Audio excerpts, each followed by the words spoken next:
Hey, it's me, the Soy Pill. Recently, you may have gotten an ad for Matt Walsh's dumb movie. No, not that one. No, not that one. No, that's from the other Matt Walsh. That's the one. Am I Racist? And it's not a Daily Wire exclusive, quarantined off for the good of the population on the Daily Wire Plus. It played in actual real-life theaters for real-life people. It was the highest grossing documentary of 2024, edging out blockbuster hits like Jesus Thirsts and Cat Video Fest 2024. Apolitical reviewers like Jeremy Johns said they liked it. Had myself a good time and some good laughs. The world's largest egg said it was very funny. Your movie is really funny. And after seeing one too many ads, I had to check it out. It's time to sit my white ass down and listen. Despite the implications of the title, no, this movie is not a soul-searching adventure where Matt Walsh begins to question his conservative beliefs and whether they give him biases against certain peoples. Instead, it's a Borat-style mockumentary film where Matt Walsh goes undercover and exposes the DEI industry as a ridiculous and dangerous ideology. And you know what?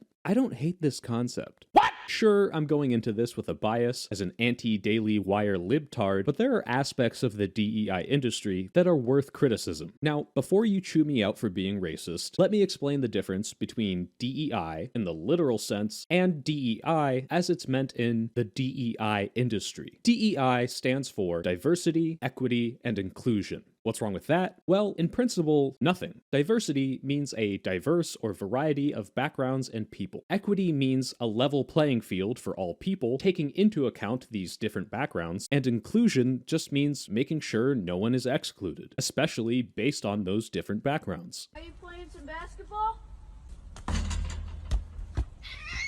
So unless you work in the major tech sectors, chances are any DEI exposure you've had is pretty reasonable. Maybe you had a quick online training, or saw a pamphlet or poster on the wall that said, if you host a company dinner, ask if anyone has diet restrictions. Make sure everyone has a voice in meetings. Don't exclusively hire one demographic of people for a whole team. Don't discriminate against old people in your heavy manual labor job. Now, the DEI industry can be a lot more cringe and a lot less reasonable. This is stuff like Robin DiAngelo's book, White Fragility, which is rooted in the truth that there are systems of racism that go beyond individuals. Stuff like redlining, implicit biases, etc. But then her book boils down to this. There are systems of racism. All white people benefit from these systems. We academics call this white supremacist, which we explicitly acknowledge is not the definition that most people use. White people get mad when their work gives them mandated DEI training in which I tell them they're complicit in the white supremacist system. Oh no! Why is everyone getting so defensive when I describe them using language that they associate with the KKK? I know this is hard to believe, but people hate mandatory work events where they get free food. So they're gonna get pretty annoyed when you force them into a boring PowerPoint for 3 hours and call them racist and complicit in white supremacy, even if you're correct by your esoteric academic definition. The DEI industry also produces things like this adult anti-racism workbook that asks you to do the work to end racism, with such activities as a calendar for how you plan on healing racism this month, racial gerrymandering connect the dots, a check your privilege checklist, a multi-choice quiz on when to call the police on suspicious people of color, the answer to all of which is never, a LeVar Burton coloring page. Okay, wait, this one's kind of cool. Butterfly in the sky.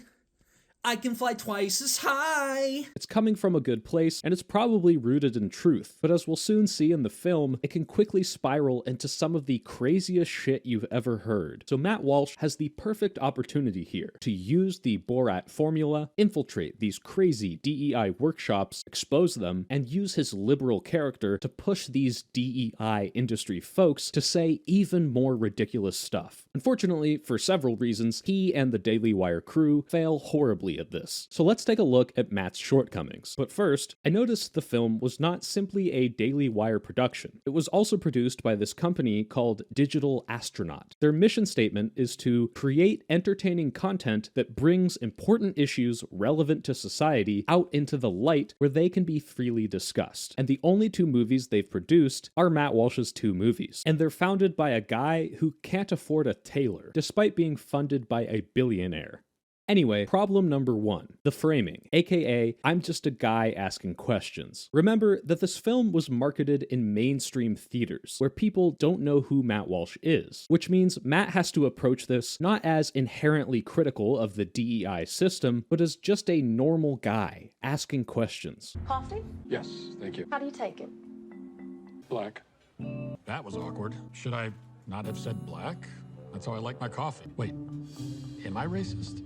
What is racism? And this may be the only framing in the movie that actually works. Because yes, if you approach this as a normal person, you'll see that the DEI industry can be kind of ridiculous. The problem is that Matt Walsh is not a normal person. He's an obnoxiously smug conservative pundit from a collection of failed screenwriters and actors who's going into this film with an agenda that I think actually hurts his messaging. Part of the problem is that Matt doesn't actually understand the people he's trying to expose.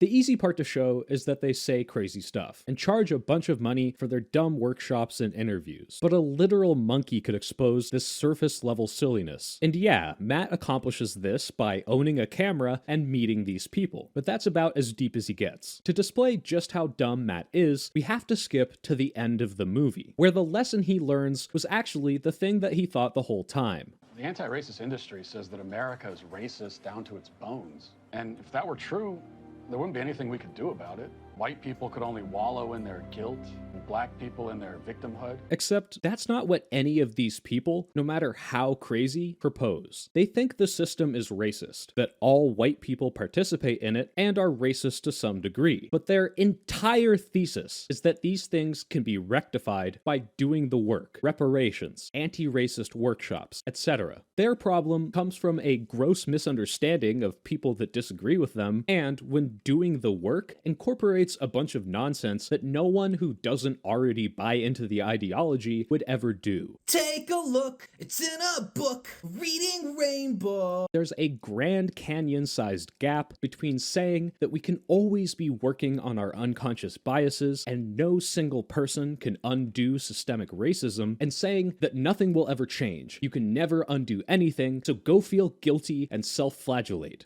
Sorry, I'm white!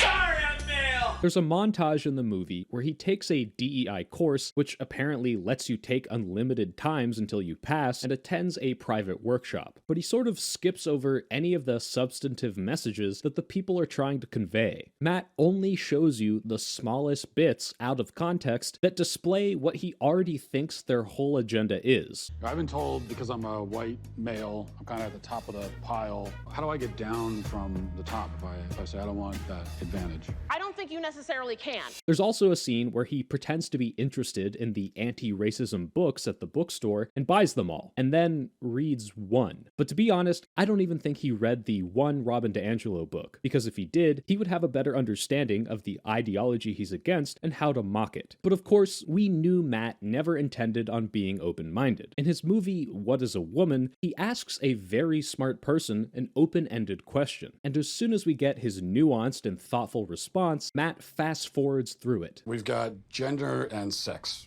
What's the difference between the two? Is there a difference?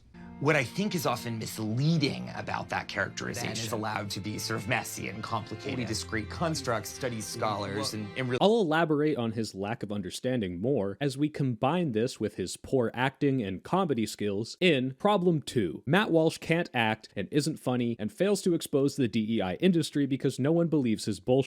So Matt Walsh is trying to follow the Borat formula. This movie has drawn comparisons to Borat, and I think that, I mean, there are some comparisons there, and I'm flattered by the comparisons because Borat's a hilarious film, but the original Borat worked really well, not only because he was a wacky character in wacky situations, but also because Sacha Baron Cohen was able to use this sexist, racist, anti-Semitic, and genuinely stupid character to expose real people's prejudice. When he gets into these situations surrounded by people that he finds abhorrent, he's able to blend in and uses his character to get them to escalate their bad ideas. He got people to say that they wanted slavery back. Are women your slaves in Russia? No. Do you have slaves here? We No wish. slaves. No We slaves. wish. It would be better country if... Yes, Yeah, it but would be a Borat- better country. We should have slaves. He got a room full of rednecks to chant, "Throw the Jew down the well." Throw the Jew down the well. Throw the Jew down the well. Borat also worked on a meta level. A lot of people who liked Borat didn't even like it for exposing crazy Americans. They just liked him for being a raunchy, racist, sexist cartoon character, which in and of itself exposed those audience members for thinking like Borat. It's genius. And in his newer series, Who is America, Cohen got prominent conservatives and even lawmakers to support a kindergarten firearm defense course called Kinderguardians. Typically, members of Congress don't just hear a story about a program and then indicate whether they support it or not. I support the Kinderguardians program. Don't even get me started on how he trained some of these people in self-defense. In America, there is one forbidden word. It is the N-word. You have 3 seconds to attract attention. Go! Now, in Matt's defense, Borat had only existed as a template for 18 years, so he didn't have a lot of time to study and learn it. So Matt needs to be like Borat. He needs to make himself appear to be one of them, agree with their ridiculous ideas, and make them expand to even more ridiculous ideas. The problem is, Matt's lack of understanding and conservative grievances makes his undercover character a straw man, too silly to be taken seriously by many of the people he's trying to fool. Sure, it's funny to the people in the Daily Wire audience, but a bunch of his victims, including the very first workshop he thought to include, suss him out extremely quickly. The first workshop starts off with a grounded meditation that allows participants to be fully present in the DEI space. Typically, I like to open up the space with a brief meditation. Please ground yourself in your seat. Just allow yourself to be fully present in the space. You couldn't ask for a more perfect, stereotypical liberal moment to just sit back and film. So of course, Matt comes in late, interrupts, and draws attention to himself. Are we meditating? Okay, sorry. The circle then gives introductions, including their pronouns, which gives Matt the opportunity to highlight any strange or awkward answers. But somehow, he only shows 2 introductions. The first is this incredibly normal person's incredibly normal answer. My name is Dan. My pronouns are he, him. I'm feeling excited. The weirdest compliment I think I've ever received, I was in the online dating sphere, and I've gotten the, you look much better in person. He's happy, endearing, and makes everyone laugh. The second is Matt Walsh, where we get our first taste of just how bad he is at this. He stands up for no reason. If you want to stand, it's okay. Has a failed attempt at a pronoun joke. I'm Steven. Pronouns, I'll have to get back to you on that. Tries to repeat the language of the people that he finds cringe in a way that suggests he's being sardonic because he resents this ideology and can't help himself. I'm feeling excited. I'm feeling excited. Present. Just allow yourself to be fully present. And gives a made-up anecdote that wasn't really funny, and makes this lady almost laugh at him. The strangest compliment I've ever gotten is I've been complimented on the number of black friends that I have. Sometimes it comes up, but I really want to emphasize just how bad he's doing right off the bat. Matt can only embody his misguided notions of what a liberal would do, which, as we see in every scene, confuses and differentiates himself from every liberal ever. He's drawn unnecessary attention to himself by acting weird and out of place, but he's supposed to be blending in and getting these people to escalate. If he wanted to make fun of pronouns, he could have said his pronouns were she, her. Given his appearance, some people might be thrown off by that, but because these people are incredibly respectful, as we'll see later, they would have been gendering him as a woman for the rest of the workshop. That's exactly the kind of thing that would have achieved Matt's goal of making your average, non-culture war poisoned viewer see these people as over the top and ridiculous. Instead, he accidentally juxtaposes himself next to the most normal, endearing man ever, and makes himself look like a stupid asshole. Keep in mind, Matt has full creative control over all of the editing in this film. Everything you see is what he thinks makes him look the best and everyone else look weird. The workshop leader gives Matt another opportunity to play off of ridiculousness. If I'm going to be quite frank, when I do this work in these types of circles, I'm not safe. Now, what she means by this, as Robin Diangelo talks about in her book, is that when white people get faced with the idea that they may be contributing to racism or have done something to hurt others, they might get uncomfortable, push back, and maybe make her feel uneasy. Not because she's afraid of getting attacked, but because it can be exhausting to explain things to people who are recalcitrant. But her language is pretty extreme. "I feel unsafe in this environment" is the kind of language you use when you're attending a traditional Saudi gun-jumping dance recital.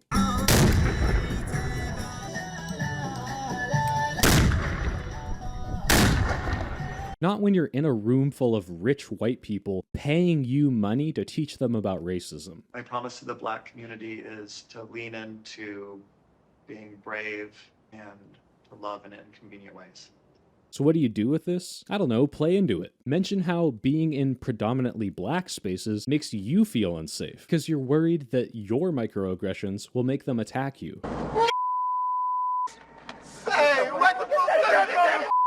Matt asks a reasonable question and doesn't try to make a joke, allowing her to elaborate. Why are you not safe in the circle? Being an African American in primarily white spaces is not safe for me mentally. But Matt goes on to immediately undermine this by giving a cringy performative statement where he fake cries and rambles. Well, I'm here on a journey towards a brighter future. My promise to myself is love, to love myself. I struggle so much with it in my life, to love myself, be better in so many better ways, to better myself, to better the world. And I know that I haven't been better. He even includes clips of all the people immediately seeing this as weird, out of place, and cringy. He then proceeds to interrupt a bunch of people, preventing us from seeing real cringy answers. And whenever he does this incredibly rude and unfunny interrupting, the circle actually treats him respectfully, as if he's a child causing a nuisance. I am here with the intention to understand and learn, dig a little bit. I'm sorry, I forgot one other thing I wanted to promise the Black community. It's really important that we don't interrupt each other during the group. The promise that I'm making to myself is to be heard, to... That's what I was going to say. Right. Please allow her to finish. Sorry. He's so lame that even the workshop leader made me laugh more. I had one other promise to the Black. We can circle back around. Are we going to circle back around? No. And we see that when Matt just shuts the up, we get some pretty good content from these people. What do you feel when you hear the term white people? Cringe about it. Word. Cringe? Yeah. Pick a word, but that's a very good one. A little anchor. Whiteness as that lie, just oof. The thing about... Step out for a moment. Thank you. Appreciate that. Well, guess not. Matt had to fake cry and excuse himself because he can't hold in all the up things he wants to scream at this woman. And while he's gone, they Google him and find out who he is, because he made it so obvious that he's out of place. And when he comes back, they ask him to leave in the nicest way possible. I would really appreciate it if you left so that the people who actually want to be here and deserve to be here can get what they need. I do want to be Can here. you please leave? Come with me. Well, thank you. I didn't consent to be touched.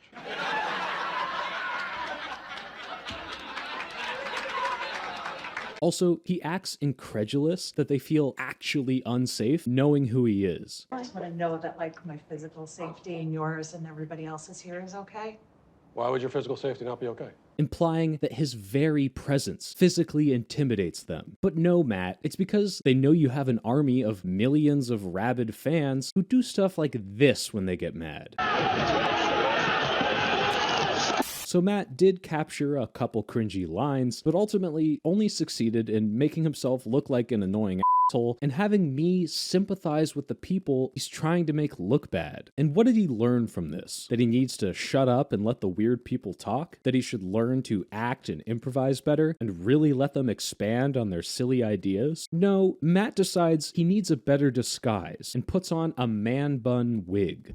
If I want to be an ally, I need to look like one. But he already looked like a hipster liberal. You weren't discovered because you look conservative. You were discovered because you're a bad actor and comedian. Is it because I said I had 17 black friends? It might have been 15. It depends on how you count them.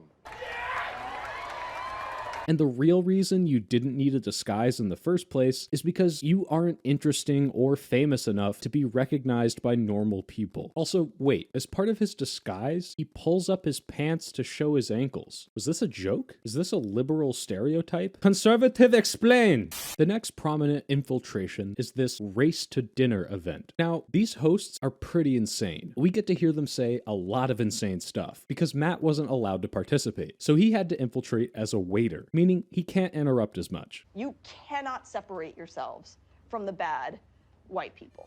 The Second Amendment, which is literally synonymous with white supremacy. To be clear, what's happening in this country, it's Nazism. Republicans are Nazis. Hey, editing soy pill here. This one's less crazy after Elon did this at the inauguration. But of course, it's his movie, so he has to draw attention to himself and derail everything. This country is a piece of shit. Oh my. I mean, I used to be a white woman, an unsuccessful one. All you do is talk shit about each other, talk shit about yourself. Oh my God, I'm so fat. That's all they do. Sorry. White people are starved for these conversations. We are. We're so starving. Yeah. We are so starving for this. You need to shut the up. His intrusions add absolutely nothing to their rhetoric, and instead make them angry and frustrated. And again, people immediately suss him out as an actor. Is he an actor? Are you an actor? Oh, no. Can you let us, we're trying to listen and trying to have this conversation. Okay. His only escalation is this moment. Can I just say one last thing? Can I just propose a toast? Raise a glass if you're racist. And that's the thing. In another timeline, getting these people to toast to their own racism could have been a good escalation. But after all that, it looks like they're just humoring him so he'll leave and let them continue. Good job, Matt. You once again were so annoying and unfunny, you made me sympathize with the people who said this. The entire system has to burn. And I'm not going to even use save this country. This country is not worth saving. Problem 3. Matt's street interviews kind of undermine his message. Some of the infiltrations are interspersed with street footage, where Matt talks with random people. For most of these, his intention is to show that most people aren't on board with this DEI stuff. Matt says something that he's heard from the DEI folks, and people reject it. Just talk to me about decentering your whiteness. Why do I have to go away from my whiteness? What are some ways that you're confronting your whiteness? Well, what? And this kind of undermines one of his major points about how crazy the left is. Like, yeah, most people do find this stuff ridiculous. This isn't even mainstream with your average Democrat. What is DEI? Maybe you're spending millions of dollars and thousands of man-hours complaining about something that's not that big a deal. Oh, Robin Diangelo is a New York Times best-selling author? You know who else is, Matt? People on your stupid network. I'll give credit to Matt. The closest he gets to good satire is when he gets people to sign a petition to turn the Washington Monument into the George Floyd Monument. Would you mind signing? I'll see why not. Okay. That's a perfect example of what this whole movie should have been. Slightly exaggerated themes of the actual claims that you can get people to agree with. But then he caps this moment off with people saying it's dumb, so he can't even portray it properly. Would you be willing to? Can't agree with that. Will you sign it? No. But the biggest issue I have with these street interviews is that Matt tries to use them to show that racism isn't a real problem. A lot of people pretty critical of this country, and it can be kind of a racist country. No. It's funny because one of the people he interviews says that he has immediate relatives that were in the KKK. What do you think about racism in society? You think it's a big problem? My dad, my uncle, my granddaddy were Klansmen. You're not racist? No. Like, buddy, that's great if you're not racist, but people that close to you were in one of the most notorious racist groups in modern history. And as much as I wish it was, the Civil Rights Act was not a magical scroll that disintegrated all the racists. And this leads into problem number 4. Actually, racism isn't a big deal. Matt Walsh is not just asking questions. He wants you to think that racism is over and not a problem anymore. How? Well, first, he takes news clips of people describing the real trend of hate crimes increasing, which is, hot take, not good, and then plays a montage of some of the hoaxes to imply that most, if not all of them, are. Now there's an interesting paper from the DOJ about hate crimes, underreporting, and the trends. But the first thing you should know is that most hate crimes are classified as such because someone used some slur or bigoted language during an assault. And race is, of course, the #1 cited demographic. This study claims that there are up to 250,000 hate crimes a year, most of which go unreported. Given the fact that the difference between a hate crime and a normal assault can be one word, it's not that hard to believe how often it happens. My method to prove this would be to tell you to go to any blue-collar job ever and record the number of slurs per minute when there's no customers around. And you're Am I? Yeah, you are. Oh, yeah, that's fucking rich. Is it fucking rich? Is it fucking rich? You want to get the fucking out of rich? my face? You shut the up. Now, if you don't trust this paper's methodology or my foolproof method, Matt was kind enough to interview Wilford Riley, PhD, and author of Hate Crime Hoax. Another small credit to Matt, this is good comedic timing. hate crimes. Riley's book posits that a substantial number of the yearly reported hate crimes are hoaxes. Well, out of what, 20 million index crimes a year, there are 6,000, 7,000 hate crimes? No, there's no epidemic. Don't the statistics show that anti-black hate crimes are a huge problem? Well, I think that depends on your definition of a huge problem. So first of all, the "it's not a huge problem" number is 7,000. So that's like 19 hate crimes a day. Is it the biggest problem in the country? Of course not. But acting like this is an indication that racism is gone is ridiculous. Then you of course have to compare the 250,000 number to the 7,000. So you can either trust the DOJ's comprehensive study or like this one dude. Now, hoaxes happen, of course, and they really hang on the Jussie Smollett one because it was blown up in the media, which is fair, because that case was really stupid. He hired 2 black guys to pretend to be white MAGA hat guys, beat him up, and tie a noose around his neck. But everyone should have seen through this story immediately, because it hinges entirely on the fact that 2 white racist MAGA guys recognized a lead from the all-black music drama series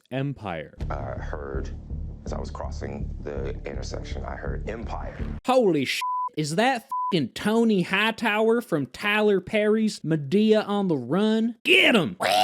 The point is, even if we were generous and said half of them were made up, there's still thousands happening every year, and that's not good. If Matt Walsh was smart, instead of denying reality, he could have pointed out the correct conclusion that the kind of people that voluntarily sign up for DEI trainings probably aren't committing hate crimes before or after these workshops. Problem 635. Matt fumbles so hard he could probably burn cereal. The final thing to focus on is Matt's big interview with Robin DiAngelo herself. I briefly mentioned what I think of Robin DiAngelo. She has ideas rooted in real problems, like systemic injustice and racial biases, but she takes it to such an extreme that I find it insane that anyone ever took her seriously. Sure, it's good to reflect on racist assumptions, or not to get defensive if someone calls you out for doing something problematic, but she presents these ideas in such a strict and self-affirming ideology, so that anyone who pushes back against any of her ideas automatically fits her category of a fragile white person. I know colorblindness will make you ignorant of other people's backgrounds, perspectives, and history, but Robin absolutely loops around to the, okay, you're so sensitive about this that you're actually kind of racist. When I go to the grocery store, I see a black person, I feel almost an uncontrollable sense of urgency to signal to them that I'm okay and that I'm not racist and that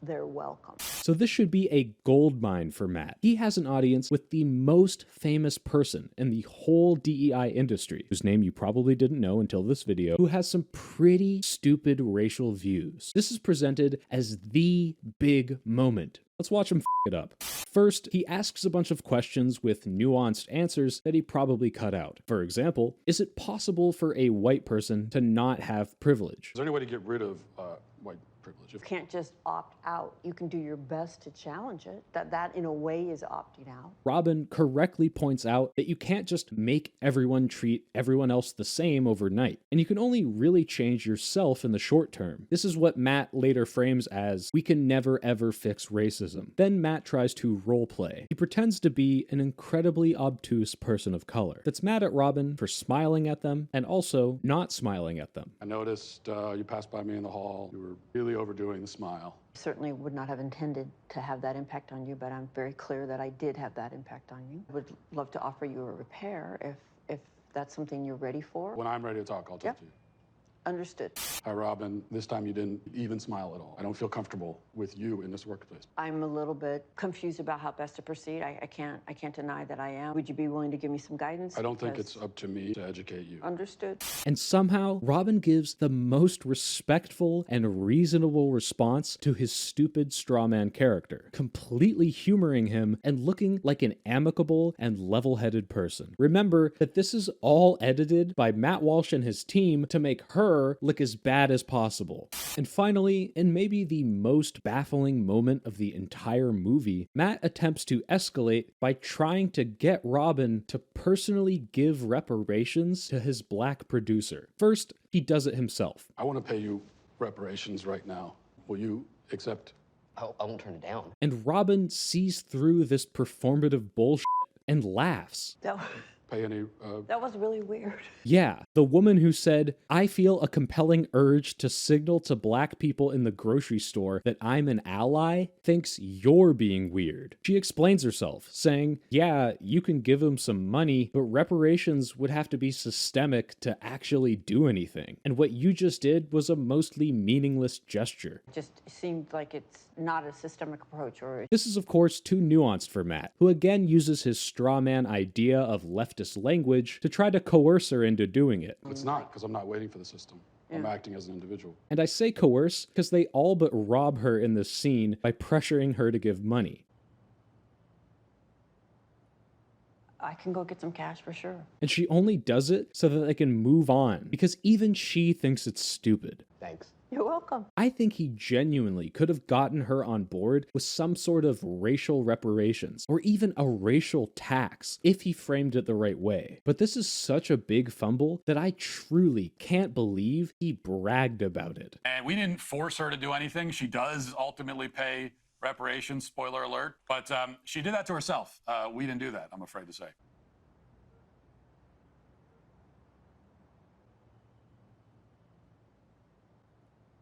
I can go get some cash for sure. This scene exemplifies the problems with the whole movie. He doesn't understand their actual positions, so his attempts at escalation are so out of touch that even the craziest people think he's being silly. They immediately see through his bad performance. The worst things are said completely absent of his input, and almost every win he gets over these people involves his coercion to the point where he may as well not have done it, since they're only doing it to get him to shut up. Now, I didn't have time to delve into everything, like the cringy, bespoke anti-DEI rap soundtrack, Don't be a bigot, post a black square, drink Bud Light, put blue dye in your hair. Matt going on TV shows and ruining a reporter's day, Tell us about your journey. I think it's doing more harm than good. This whole thing's a scam. I don't know. I gotta go. and every other person that saw through his dumb facade. But you're stretching up like this, out of your whiteness. Okay, so you're decentering your whiteness. You're stretching out of... But don't take my word for it. I recommend that you purchase this movie at full price on the Pirate Bay. This movie could have been a good expose on the dumb DEI trainings being a grift to exploit white guilt for way too much money. At best, it did get some good footage of the crazy things these people say, but instead of playing into that and escalating it naturally, Matt Walsh completely derails it whenever it gets good. The best parts of the movie are when Matt isn't even on screen. And even Matt agrees with that, because his best moments flashback montage barely features him at all. These DEI industry workshops can be lame, but as Matt showed, they're pretty unpopular with most normal people. Whether it's the language, like telling people that only white people can be racist, the performative exercises, or ultimately the failure to communicate academic concepts to the layman, they just don't resonate with most. And that sucks, because teaching about unconscious bias, the downstream effects of historic racism, sensitivity, and inclusion of others is something I strongly support. Racism is nowhere near as bad as it's ever been in this country, but we're not post-racial, and we could do a lot better. But in the end, even if Matt did a good job of exposing the worst parts of the DEI industry, it wouldn't make a huge difference to me, because, yeah, Matt Walsh, you are racist. But while the left, Democrats, and protesters put all the blame on the police officer as per usual, I think we need to start asking some questions about the personal responsibility of the suspect. Ever since the beginning of time, teenage girls have been getting pregnant. I'm more worried about, about him, Mohammed than I am worried about Tony Bagels or Bobby Glasses or Baby Shacks or Meatballs. If you take away the Anglo-Saxon culture, which is what started this damn country, race or culture, like what are you promoting? Both. You can't separate them. They're the same. A country is more than just a border. What I like most is the culture and philosophy that was distinctly Western Anglo-Saxon. When these other groups come, when the original inhabitants, the original inhabitants, of course, were Native Americans, but forget about that for a second. Everyone else has. We're bringing in a flood of immigrants over the southern border, non-white. We're putting policies in place with the express purpose of having fewer white people in universities and in positions of power. And we're celebrating the reduction in the white population. It sounds like you want to replace white people. Black Americans are doing better here today than they would be had their ancestors generations ago never been brought to these shores. All of us today would be in a worse spot if slavery never existed at all across the entire globe. And so on and so forth. You know how some people make it big and kick the ladder out from under them? Well, I like to extend as many ladders as possible in a segment that I call Oops, All Ladders. Today's feature is Fireside Chats. He's a patron of mine who I've been helping with editing. He breaks down news and politics with two amazing tools that I'll never have: a military background and a crispy southern accent. Will Trump solve all of America's problems? Let's talk about that. Go click the link in the description and give him some love and ones. Send me an email with the subject ladders and your channel name, and if I think you have good content, you'll be in the next video. Speaking of patrons, thanks to all my beautiful patrons, and especially my top tier patrons, Mr. Thoughtless, Moth, Church, Died Famous Inc., and Nipple YouTube demonetizes me a lot, so Patreon is the best way to support and show me that you want more. And don't forget to type 1 to end the deep state.